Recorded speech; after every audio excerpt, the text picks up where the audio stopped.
waraxmatullaahi wabarakaatuh. Walaalaha qiimiga badan ku soo tobanka Muharram sanadka 1448 taariikhda hijriyada waa habeenimo Arbaca Khamiis ay soo galayso miilaadiyaduna ay ku beegan tahay 1 bisha 7 sanadka 2026. Qodobada ugu waaweyn barnaamijkeena habeenimo waxaa kamida wasiirka gaashaandhigga Israel Katz ayaa sheegay in Israel ay mar saddexaad weeraraysa Iran. tani oo lagu sheegay inay tahay ku dhawaaqis dagaal cusub oo ay Israel isku diyaarinayso. waxaan ku hayaa warbixintii macluumaadkii ugu dambeeyay arinta ku saabsan iyo xiisadda bariga dhexe. qodobada sidoo kale aanu barnaamijka idinku heenayana waxaa kamida wadaadada Yuhuudda ugu afka dheer ayaa maanta waxa uu ka dhawaajiyay hadalkii ugu qatarsanaa ee laga maqla dhinaca Israel. waxa uu leeyahay sanadyo ka hor Israel waxa ay soo qaadi jireen soo afduuban jireen caruurta Yemen kadibna waxa laga iibin jiray Mareykanka. maxaa lagu sameyn jiray meeshan wadamo badan oo Afrikaan ah kuwa Carbeed caruurta madow iyo kuwa Carabta caruurta laga xado sida loola dhaqmi jiray iyo wixii lagu sameyn jiray caruur badan oo la laayahay qof waxa maqlaysa ilmahaygi la xaday meel ku meeqayaan lama yaqaan. caawa wax weyn baad macluumaad ah barnaamijkaad ka maqli doontaa iyadoo maqal iyo muuqaal ayaan idiin hayaa. qodobada sidoo kale aanu barnaamijka ku eegi doonayana waxaa kamid ah wasiirka arrimaha dibadda dalka Iran Abbas Araghchi ayaa sheegay in Trump uu ballan qaaday wadahadaladii Switzerland in Israel uu gacanta ka qabanayo dagaalka uu ka joojin doona ay wado, laakiin taa ma dhicin. wuxuu leeyahay hadda Iran ay isku diyaarisay. waxaan idiin hayaa warkii Abbas Araghchi oo faahfaahsan. qodobka ugu dambeeyay waxaynu ku eegi doonaa ninkii Trump ahaa wuxuu Soomaalida tuugnimo iyo musuqmaasuq iyo khiyaano iyo hanti urursasho ku tilmaamaba ama ku caayaba. caawa isaga ayaa lagu tilmaamay in uu ka faa'iideystay madaxweynenimada Mareykanka, madaxtinimada awoodii madaxweynenimo ee aqalka cad. halkii sano ugu horeeyay lacag aan macquul ahayn ayuu ka sameeyay oo ka baxsan mishaarkiisa. sheeko yaab leh ayaan idiin hayaa fadeexad Trump u dhex fadhiyay isagoo wax laga weydiiyay oo ka carooday. qodob ayaa lagu waramayaa mar kale inay qarka u saarayeen inay fooda isdaraan, iyadoo lagu waramayaa Iran mar kale inay ku jirto difaac weyn oo ay u diyaar garoobayso weerar mar kale Israel ay ku soo qaaday Iran, iyadoo Iran ay sheegtay xitaa Israel haddaysan maalmaha soo socda weerar qaadin laakiin ay sii wada weerarada ay ku wada Lubnaan in Iran iyadu ay ka jawaabi doonto gardarada Israel ay wado. taa macnaheedu waxa ay tahay xiisadu meel adag bay maraysaa. caawa in yar ka hor marka aanu barnaamijkan duubaynay Al Jazeera war degdeg oo ay baahisay waxay soo qaadatay wasiirka gaashaandhigga Israel Katz oo ku dhawaaqay in Israel mar saddexaad ay weerari doonto Iran. hadalkan waxaa la sheegay inuu yahay dagaal toos oo la iclaamiyay ama lagu dhawaaqay. Israel waxay ku dhawaaqday dagaal ay la galayso Iran.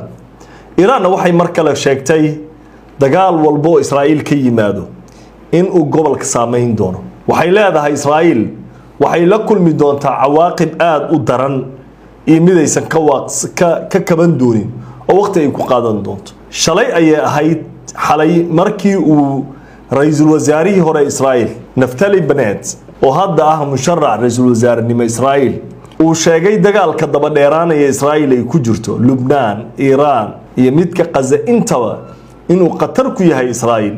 isku soo duub caawa dagaalka uu ku dhawaaqay wasiirka gaashaandhigga Israel waxay mar kale muujinaysaa in xaaladda bariga dhexe ay mar kale bariga dhexe tahay. laakiin dalalka Lubnaan, Yemen, Suuriya, Falastiin ayaa iyaguna sheegay in markan Israel lala geli doono dagaal ballaaran. Israel gudaheeda waxaa ka jirta cabsi weyn. tani intii dagaalka Iran uu bilowday waxaa ka qaxay Israel dad aad u fara badan, iyadoo qiimeyntii ugu dambeysay ay soo baxday sida uu qoray wargeyska Times of Israelna lagu sheegay dadka ka qaxaya Israel ee ka baxaya inay sii badanayaan. taas oo macnaheedu ay tahay inay yaraanayaan dadka Yuhuudda ah ee hadda xiisaynaya in deegaanada Israel ay haysata ay soo degaan. waxa sidoo kale ay sheegeen qaar ka mid ah mas'uuliyiinta Israel in ay aad u kala duwan tahay dhalinyarada Yuhuudda hadda soo baxaysa iyo kuwii hore. waayahay saaxiibada qiimiga leh qodobka markaynu meesha uga gudubno waxaa jiro warbixin degdegkii bangiga dhexe Somaliland waa la jabsaday isagana ayaamahan systemkeedu dhan la wareegay ilaa Israa'iil ay laba diyaarad kiciso caawana waxaa la leeyahay war degdeg ah soo dhacay bangiga dhexe Soomaaliland waa la jabsaday iyadoo barta X lagu faafinayo xogta la xiriirta baraha la jabsaday Soomaaliland caawa Soomaaliland waxaa lagu qaaday weerar lixaad leh oo baaxad weyn leh lama garanayo cidda weerarka ka dambayso weerarka dhanka internetka ee lagu qaaday Soomaaliland ma jirto calaamad muujinayso inay Xuutiyiinta ka dambayso waxaa jira warar sheegaya inay Xuutiyiinta fuliyaan laakiin lama xaqiijin karo inay Xuutiyiinta ka dambeeyeen laakiin waxa la ogyahay caawa goobo muhiim ah oo Soomaaliland nidaamkeeda uu leeyahay in la jabsaday afayeenka Xuutiga ayaa lagu baahiyay baraha bulshada in uu maartay ayaa sawirkiisa lagu faafiyay dad waxa jira isku dayay inay isku xiriiriyaan in Xuutiga iyo Soomaaliland maartay goobaha muhiimka ah ee laga jabsaday sida bangiga dhexe ee hadda laga jabsaday website-ka wasaaradda arrimaha dibadda Soomaaliland ayaa sidoo kale lagu waramayaa in la jabsaday haddaba xaaladdu meel adag ayay maraysaa Soomaaliland dabcan waxay lugta la gashay xaaladaha ka taagan bariga dhexe taa waxay suurtagal ka dhigi kartaa in weerarada dhinaca cyber attack weerarada dhanka internetka ee socdaha adduunka la isku weerarayo adduunyada maanta drones iyo gantaale kaliya isku maray cyber attack ku socda Soomaaliland goobo muhiim ah laga weeraray sida muuqata boogaga la jabsaday koox gaar ah oo tilmaami karta ma jirto koox ayaa ayana ciwaankooda lagu qoray oo lagu sheegay Cyber Islamic Resistance laakiin ilaa iyo hadda xog dhaba oo la xaqiijin kara ma lahan goobo muhiim ah ayaa Soomaaliland laga jabsaday tani waa khatar weyn oo ay wajahaysa maamulka Soomaaliland oo iyagu tiimka Netanyahu ay dhaxgeliyeen bad weyn oo khatar si kastaba ha noqotee iyadoo weerarada internetka lagu qaaday Soomaaliland ay socdeen 24 saac ugu dambeeyay ilaa ay hadda calaamadaha muuqda ee muujinaya in khatar weyn ay jirto aad ay u sii badanaysaa lamana oga waxay xaaladda ku dambeyn doonto wixii ku soo kordha barnaamijyada dambe ayaynu ku qaadaa dhigi doonaa saaxiibada qiimiga lahu waxaynu toos ugu galeynaa qodobka xiga barnaamijka wadaad kamida wadaadada Yuhuuda oo kamida kuwa ugu afka dheer ayaa waxa uu ka hadlay arin khatara oo aad u halis u ah waan kula wadaagi doonaa iyadoo maqal iyo muuqaal ninkan waxa uu leeyahay waxa jirtay buu yiri sanadyo ka hor in caruurta reer Yemen koox Israa'iiliyiin ay soo xadeen Israa'iil soo xaday buu leeyahay isaga dhahay English buu ku hadlay waan kula wadaagi doonaa kadibna wuxuu leeyahay caruurtii reer Yemen marka la soo xado Maraykan ay ka iibinayeen Maraykanka maxay ku sameeyeen caruurta experiment baa lagu sameeyay ama baaritaan macnaha tijaaba lagu sameeyay xubnaha caruurta la baxaya waxba lagu tijaabinaya inta maartay wax la suuxiyaa wax lagu mudeeyaa waa lagu tababaranayaa talaala soo baxay cudurro iyo daawo loo sameeyay iyo qiimo dhan ma lahan bulay sida bini aadam loolama dhaqmi jirin bulay caruurta Yemen ayga wuxuu leeyahay sanadyo ka hor dadka madow iyo dadka sidaas oo kala ah qiimo ma lahayn buleeyahay dhowr sano ka hor xuquuq ma lahayn laakiin hadalkiisa qaybta ugu yaabka badan ee shoog ah waxay tahay dhowr sano kadib waxa la ogaaday buleeyahay Shimon Peres ra'iisul wasaarihii hore Israa'iil xilligii Yasser Arafat wada hadallo badan ay galeen oo Sharm el-Sheikh iyo Camp David meelo badan ay ku kulmeen xilligii Bill Clinton Shimon Peres ayaaba ahaa buleeyahay ra'iisul wasaarihii hore Israa'iil inuu ku lug lahaa dadka ciyaalkaas soo xadi jiray iibin jiray barqiyaanadan iyo dhagartan iyo dhibaatadan ila dhageyso Zionim, they kidnap I don't know how many thousands or hundreds of Yemenite kids. Today, a few years ago, after Shimon Peres died, they found out that he was the one behind it. And the reason why they were kidnapping the Yemenite kids because they gave them to United States. Because in United States, they used to make all kinds of experiments on black kids. Blacks in those days didn't have rights. 90 years ago, 100 years ago. They were not like what they are today. In America, it was very difficult to be black in those days. So they made all kinds of experiments on black kids until the media here started to make noise. What is this? You're doing all kinds of experiments on black kids. It became a lot of noise here. They realized they cannot continue what they are doing. They needed kids. So Shimon Peres told them, I will give you kids, but in one condition. What's the condition? You will convince the French government to build a nuclear facility in Dimona. You will tell them that we needed for civil reasons, not for nuclear bombs. We need power.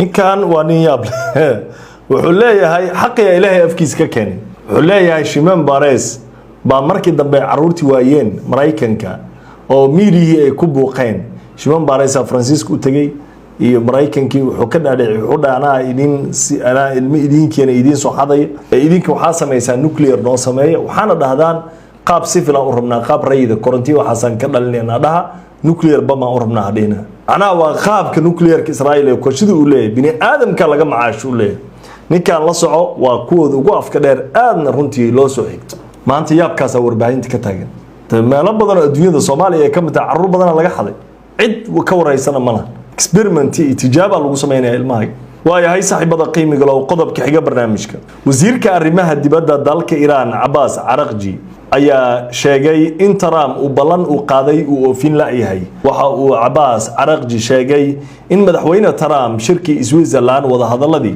Iran iyo Mareykanka uu ballan qaaday in uu gacanta qaban doono Israa'iil oo uu celin doono waxa uu ballan qaaday madaxweyne Trump in dagaalada ee gardarada Israa'iil ay bariga dhexe ka wado uu isaga xakameyn doono oo uu ka celin doono laakiin waxa uu leeyahay wasiirka arrimaha dibadda dalka Iran sida hadda muuqato waa uu ku guuldareystay Donald Trump inuu xakameeyo Netanyahu iyo kooxdiisa waxa uu leeyahay haddii taasi dhinaca Trump iyo Mareykanka ay ka shaqeyn weysay meel ay ka shaqeynaysa ayaa jirta buu yiri waxa ay ka shaqeynaysaa dhanka Iran innaga ayaa qabanayno oo xakameynayno ayuu leeyahay annaga Israa'iil booskeeda fadhiisinayno macnaha Mareykanka ayaa qirsan haddii Iran iyo Israa'iil isku daayo in Israa'iil meel la fariisanayo Mareykanka aaminsan waayo Trump dhowr jeer wuxuu yiri haddii faraha aan uga qaadno Israa'iil Iran meel saarayso laakiin waxay ku badbaado annaga difaacna buu leeyahay annaga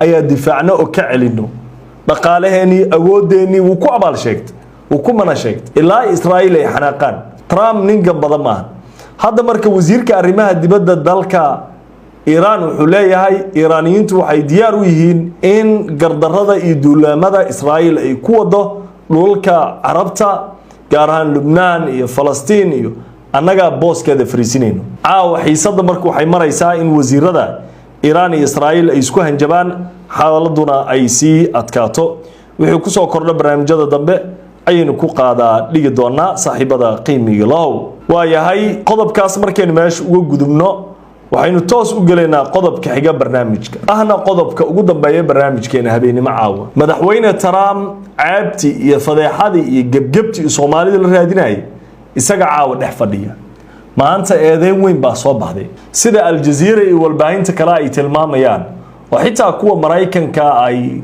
ka warbixinayaan waxa madaxweyne Trump lagu eedeeyay isagii qoyskiisa gaar ahaan shirkadiisa in uu sameeyay 1.4 bilyan oo dollar tan intii uu madaxweynimada ku soo noqday wali warbixinta cajiibka waxay leedahay first year sanadkiisii ugu horeeyay 500 oo milyan buu sameeyay oo lacaga cryptocurrency uu ka sameeyay lacagahan internetka online-ka ayuu ka sameeyay badeecadan isbedelaysa iyo suuqan marba kor iyo hoos loo dhigay ayuu ka macaashaa leeyahay wuxuu adeegsadaa leeyahay fursadda madaxweynenimo ayuu Donald Trump ka faa'iideystay madaxweynenimada iyo xafiiska awoodiisa ayuu siyaasadana marba waji u yeelayo dagaalka Iran marka la aado shidaalku qaaliyoobaya dagaalka Iran marka laga soo shidaalku dhacaya lacagaha oo digitalka ama online-ka marna kore u kacayaan suuqyadii marna hoose u dhacayaan lacag uu ka sameeyaa wiilkiisa asaga si fiican u yaqaanaan baa leeyahay macnaha qof baa u fadhiyo meesha dhig buu siinaya Trump markii Al Jazeera warbaahinada kale aad warkii loo tabiyay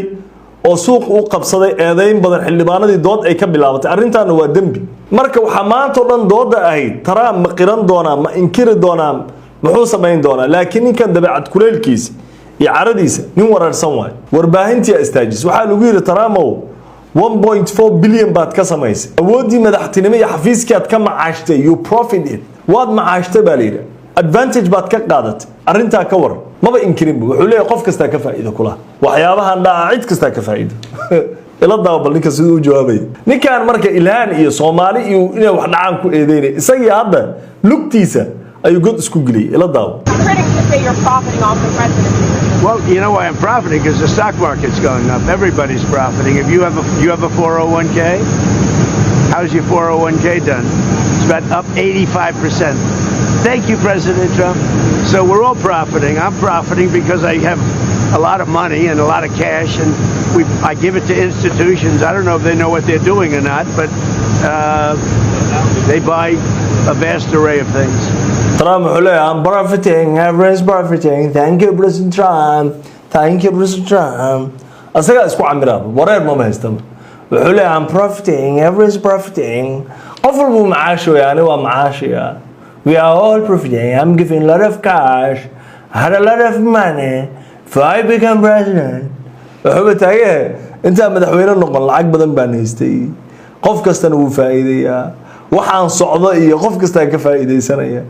qof kasta oo ka heshiisay oo cabeel ku darso leeka fahmiyo kaasa adduunka ka raaqas Mareykanka markii cadaalad iyo nidaam iyo system iyo haday wadaan Trump maxkamada la soo taagay hadda dambi caadi ku dhex jira ilaa waxa qalada awoodda madaxweynenimo xitaa hadiyad kuma qaadan kartid qaali iska dhaaf inaad iyada suuq uga faa'iideyso suuqa ka dhex samaysay because waxa la abuse power of abuse alla awoodda inaad abuse garayso saaxiibada qiimiga loo barnaamijkii habeenimo aad kala socoteen kow Somali Media waa inaga inta tan inta aynu kulmayno barnaamijka mid ka xigo oo walaalkii Mustafa Cali oo idin leh nabadgelyada Ilaahay dushina